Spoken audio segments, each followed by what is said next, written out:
चंद्रयान-3 की सफल लॉन्चिंग के बाद अब इंतजार है सूरज पर फतेह हासिल करने का। अब इसरो तैयार है सूर्ययान की लॉन्चिंग के लिए। चंद्रयान-3 की सफल लॉन्चिंग के बाद अब बारी है सूरज पर फतेह हासिल करने की। अब आदित्य L1 मिशन के द्वारा फहराया जाएगा सूरज पर तिरंगा। जी हां दोस्तों, चंद्रयान-3 की सफल लॉन्चिंग के बाद अब इंतजार है उस दिन का जब भारत चांद पर पहुंचने वाला चौथा देश बन जाएगा। और यही नहीं, इसरो का ये मिशन अब चांद के पार जाने की तैयारी भी कर चुका है, क्योंकि चंद्रयान-3 की सफल लॉन्चिंग के बाद अब सभी को इंतजार है सूर्ययान की लॉन्चिंग का।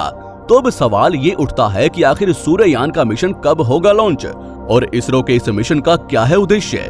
आज के इस वीडियो में हम आपको देंगे इसरो के इस मिशन की पूरी जानकारी, तो बस वीडियो को बिना स्किप किए बने रहिए अंत तक। दोस्तों, चांद पर फतेह हासिल करने के लिए मिशन पर गया चंद्रयान-3 भारत द्वारा लॉन्च किया जा चुका है। चंद्रयान-3 अपने तय रास्ते से सफलतापूर्वक आगे बढ़ता चला जा रहा है। वैज्ञानिकों के अनुसार चंद्रयान-3 की सफल लैंडिंग 23 अगस्त को हो सकती है। इसके बाद भारत दुनिया का चौथा देश बन जाएगा जो कि चांद की सतह पर सफलतापूर्वक पहुंच चुका होगा। लेकिन आपको बता दें कि इसरो की उड़ान सिर्फ चंद्रयान तक ही सीमित नहीं है, बल्कि वो पूरे सौर मंडल में तिरंगा फहराने की तैयारी में जुट चुका है, जिसकी शुरुआत चांद से हो चुकी है। और अब अगला नंबर है सूरज का। जी हां दोस्तों, सूरज तक पहुंचने के लिए इसरो लगातार अपने अलग मिशन पर काम कर रहा है और मिशन आदित्य L1 की तैयारी जोरों से चल रही है। आपको बता दें कि इसरो के इस इंटरनेशनल प्रोजेक्ट पर पिछले 10 साल से भी ज्यादा समय से तैयारी चल रही है और अब ये मिशन पूरी तरह से तैयार हो चुका है। दरअसल इसरो ने अपने महत्वाकांक्षी शौर्य प्रोजेक्ट आदित्य L1 को जल्द ही लॉन्च करने का प्लान तैयार कर लिया है। इस मिशन के जरिए सूरज पर होने वाली तमाम गतिविधियों पर वैज्ञानिकों द्वारा नजर रखी जाएगी। उम्मीद है कि इसे अगस्त के आखिरी सप्ताह में या सितंबर की शुरुआत में लॉन्च किया जा सकेगा।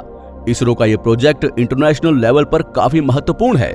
रिपोर्ट्स की माने तो आदित्य L1 के साथ भेजे जाने वाले पेलोड यानी उपकरणों का परीक्षण सफलतापूर्वक कर लिया गया है और जल्द ही इसका आखिरी रिव्यू करके इसे अगस्त के अंत तक या सितंबर की शुरुआत तक लॉन्च किया जा सकेगा। इसरो चेयरमैन S सोमनाथ ने इस बात की स्पष्ट जानकारी दी है। आदित्य L1 से सूर्य के ऊपरी वायुमंडल से निकलने वाली लपटों का गहन अध्ययन किया जाएगा। दोस्तों, आपको बता दें कि सूरज पृथ्वी से लगभग 150 मिलियन किलोमीटर की दूरी पर स्थित है और हमारे सौर मंडल के सभी ग्रह उसके चारों ओर चक्कर लगाते हैं। सूरज की पर्याप्त रोशनी हमारे सौर मंडल के लिए ऊर्जा का स्रोत है, जो कि हमारी धरती को जीवन दान देती है। लेकिन सूरज का महत्व इतना ज्यादा होने के बावजूद भी उस पर आज तक ज्यादा रिसर्च नहीं हो सका है। इसलिए इसरो का ये मिशन इसलिए भी और जरूरी हो गया है ताकि पृथ्वी पर आने वाले तूफानों के बारे में जानकर उसके प्रभावों की भविष्यवाणी की जा सके, जिससे लगातार सूरज की मॉनिटरिंग हो सके और सूरज में छिपे रहस्यों को उजागर किया जा सके। इस मिशन की प्लानिंग के मुताबिक इसे PSLV रॉकेट से लॉन्च किया जाएगा, जिसकी टेस्टिंग का काम लगभग पूरा हो चुका है। साथ ही इसके साथ भेजे जाने वाले उपकरणों की टेस्टिंग भी अपने आखिरी पड़ाव पर है, यानी कि इसरो अपने सूर्ययान के मिशन के लिए पूरी तरह तैयार हो चुका है। बस इसे लॉन्च करने की देर है, जिसके मुताबिक ये स्पेसक्राफ्ट लैंगरहैंस पॉइंट 1 यानी कि L1 होलो ऑर्बिट में स्थापित किया जाएगा। ये पृथ्वी से 1.5 मिलियन किलोमीटर दूर है। L1 पॉइंट होलो ऑर्बिट पर सैटेलाइट स्थापित हो सकती है। यहाँ से सूरज को बिना किसी ग्रहण के देखा जा सकता है। इसरो के मुताबिक इस मिशन से सूरज के बारे में सूचना प्राप्त की जा सकेगी, जिससे सूरज के बारे में ज्यादा से ज्यादा जानकारी मिल पाएगी। इसरो के अनुसार स्पेसक्राफ्ट फोटोस्फीयर और सूर्य की सबसे बाहरी परत यानी कोरोना की जांच करने में मदद करेगा और इस काम के लिए वो अपने साथ 7 जरूरी उपकरणों को लेकर जाएगा, जिसमें से 6 पेलोड इसरो और दूसरे ऑर्गेनाइजेशंस के द्वारा तैयार किए गए हैं। आदित्य L1 से सूर्य के ऊपरी वायुमंडल से निकलने वाली लपटों का गहन अध्ययन किया जाएगा। आदित्य L1 में 7 उपकरण भेजे जाने हैं, जिनमें से visible emission line coronagraph VELC, solar ultraviolet imaging telescope SUIT, solar low energy X ray spectrometer SOLEXL, high energy L1 orbiting X ray spectrometer HEL1OS, Aditya solar wind particle experiment ASPEX, plasma analyser package for Aditya PAPA, advanced triaxial high resolution digital magnetometers. इसमें से सिर्फ VELC को बनाने में लगभग 15 साल से भी ज्यादा का वक्त लग गया, क्योंकि ये एक बहुत ही कॉम्प्लेक्स पेलोड है जो कि सूरज की हाई रेजोल्यूशन पिक्चर को कैप्चर करेगी। आपको बता दें कि इस स्टडी के जरिए सूरज की गतिविधियों के बारे में पूर्वानुमान लगाने की क्षमता को बढ़ाया जा सकेगा। इसलिए अब सबको इंतजार है इसरो के इस अगले मिशन आदित्य L1 का। वैसे दोस्तों आपको बता दें कि सूरज पर जाने वाला भारत पहला देश नहीं है। इससे पहले सूरज पर America, Germany, European space agency के साथ साथ कुल मिलाकर 22 मिशन स्पेस भेजे जा चुके हैं और इनमें से एक ही मिशन फेल हुआ है और दूसरा आधी सफलता हासिल कर पाया था। सबसे ज्यादा मिशन अमेरिकी स्पेस एजेंसी नासा ने भेजे हैं। नासा ने पहला सूर्य मिशन साल 1960 में पोइनियर 5 भेजा था और साल 1974 में जर्मनी ने अपना पहला सूर्य मिशन नासा के साथ मिलकर भेजा। यूरोपियन स्पेस एजेंसी ने पहला मिशन नासा के साथ मिलकर 1994 में भेजा था। दोस्तों आपको ये जानकर हैरानी होगी कि नासा ने अकेले 14 मिशन सूरज पर भेजे हैं। इनमें से 12 मिशन सूरज के ऑर्बिट पर हैं, यानी कि सूरज के चारों तरफ चक्कर लगा रहे हैं।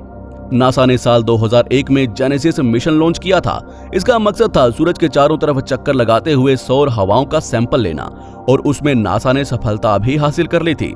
लेकिन जब वो हवाओं का सैंपल लेकर धरती पर लौट रहे थे तो लौटते वक्त उसकी क्रैश लैंडिंग हो गई। लेकिन तब तक नासा के वैज्ञानिकों ने अधिकतर सैंपल कलेक्ट कर लिए थे, इसलिए इस मिशन को पूरी तरह से फेलियर नहीं कहा गया। इसरो लगातार एक के बाद एक स्पेस मिशन लॉन्च करने में जुट चुका है। अब आइए समझ लेते हैं कि इस मिशन का मुख्य उद्देश्य क्या है। ये मिशन सूरज की सबसे बाहरी परत की जांच करेगा। इसके साथ ही इस सोलर विंड की शुरुआत, उनके व्यवहार और उनके मूवमेंट के बारे में जानकारी देना, यानी कि इस मिशन से स्पेस वेदर को समझने में काफी मदद मिलेगी। इसके अलावा ये भी देखा जाएगा कि अलग अलग लेयर्स पर किस तरह की मूवमेंट और घटनाएं हो रही हैं और उनका सीक्वेंस क्या है। साथ ही ये भी जानकारी मिलेगी कि इन सभी घटनाओं का सोलर विस्फोट इवेंट पर क्या इफेक्ट पड़ सकता है। इसरो के मुताबिक शुरुआत में स्पेसक्राफ्ट को पृथ्वी के लो ऑर्बिट K में एस्टेब्लिश किया जाएगा और बाद में ऑर्बिट को और भी अधिक अंडाकार बनाया जाएगा। इसके बाद स्पेसक्राफ्ट की ऑन बोर्ड प्रोपल्शन का उपयोग करके LON की ओर लॉन्च किया जाएगा। जैसे ही स्पेसक्राफ्ट L1 की तरफ अपना सफर शुरू करेगा, वो पृथ्वी के गुरुत्वाकर्षण क्षेत्र से बाहर निकल जाएगा, फिर अपनी मंजिल की ओर रवाना हो जाएगा। पृथ्वी के गुरुत्वाकर्षण क्षेत्र से बाहर निकलने के बाद क्रूज फेज की शुरुआत होगी और बाद में स्पेसक्राफ्ट को L1 के चारों ओर एक विशाल ऑर्बिट में स्थापित किया जाएगा। लॉन्च पॉइंट से L1 तक की कुल यात्रा में आदित्य L1 को लगभग 4 महीने लगेंगे। लैग्रेंज पॉइंट असल में आसमान की पार्किंग स्पेस मानी जाती है, जहां पर कई सैटेलाइट पहले से ही मौजूद रहती हैं और अब यहां भारत का सूर्ययान धरती से करीब 15 किलोमीटर दूर स्थित इस पॉइंट पर स्थापित किया जाएगा, जिसके जरिए वो सूरज पर रिसर्च करेगा। इस पूरे मिशन को Indian institute of astrophysics Bengaluru द्वारा डिजाइन किया गया है। इसके अलावा यूरोपियन स्पेस एजेंसी यानी ESA इसरो के सूर्य मिशन को सपोर्ट करने जा रही है। ये आदित्य L1 को ट्रैकिंग में मदद करेगी। दोस्तों आपको बता दें कि सूरज धरती का सबसे करीबी सितारा है। ऐसे में दूसरे सितारों के मुकाबले इसके बारे में ज्यादा डिटेल में स्टडी की जा सकती है।